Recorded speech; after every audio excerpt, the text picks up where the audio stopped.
যে বাংলাদেশের একটা উদাহরণ হোক সিঙ্গার, যেখানে যে সিঙ্গারে থাকবে না মাদক, যে সিঙ্গারে থাকবে না জুয়া, যেখানে থাকবে না ইফটিজিং, যেখানে থাকবে না কিশোর গ্যাং, যেখানে থাকবে না প্রকাশ্যে ধূমপান। এটা যদি হয়, এই যে কটা জিনিস বললাম, যদি এই কটা জিনিস না থাকে, তাহলে সিঙ্গার কি মডেল হবে না? একটা মডেল হবে, এবং সারা বাংলাদেশের মানুষ তাকিয়ে থাকবে যে সিঙ্গার এত সুন্দর কিভাবে হলো, এবং আপনাদের কাছে গল্প শুনবে যে সিঙ্গার কিভাবে হলো। তখন আপনারা বলবেন যে এভাবে হলো, তখন ওরাও এভাবে করবে। আর শুরুটা আপনাদের এখান থেকে হোক, এটা আমি চাই, এবং আপনাদের সকলের সহযোগিতা আমি আশা করব। আমি আশা করি আপনারা যে যেখানে আছেন সেখান থেকে আমাকে সহযোগিতা করবেন।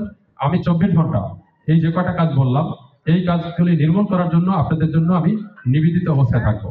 আপনারা অনেকে মনে করেন যে, আপনারা মনে করতে পারেন যে আমি ধূমপান করলে, প্রকাশ্যে ধূমপান করলে সমস্যা কি? আজকে যে শিশুরা আছে, আপনারা তাকাই দেখেন, আজকে যদি আমি এখানে একটা সিগারেট ধরাই, এই শিশুরা দেখলে কি মনে করবে?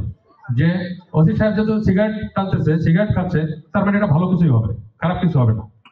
এরপরে সে যখন জীবনে সুযোগ পাবে, যদি কেউ যদি তাকে অফার করে যে তুমি একটা সিগারেটে টান দিবা কিনা, সে কি সিগারেট খাবে না? কেন খাবে? ওসি সাহেবকে সিগারেট খাইতে দিচ্ছে তাই। এই জন্য যারা ধূমপান করে, এরপরে কি হয় দেখেন, সে যখন এভাবে ধূমপায়ী হয়ে যায়, তারপরে আপনাদের এই অঞ্চলে, এই গ্রামে যদি 10টা ধূমপায়ী ছেলে থাকে, তাদের ভিতরে তার একটা বন্ধুত্ব হবে।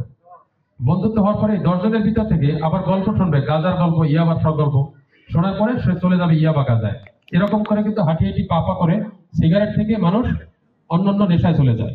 এই জন্য আমি অনুরোধ করবো, যারা ধূমপান করেন, আপনি আপনার সন্তানের জন্য, আমার জন্য না, আপনার সন্তান যাতে নেশায় না যায়, এই জন্য আপনি ধূমপান করলেও প্রকাশ্যে করবেন না, আপনার সন্তানের সামনে করবেন না, আপনি একটু গোপনে করেন।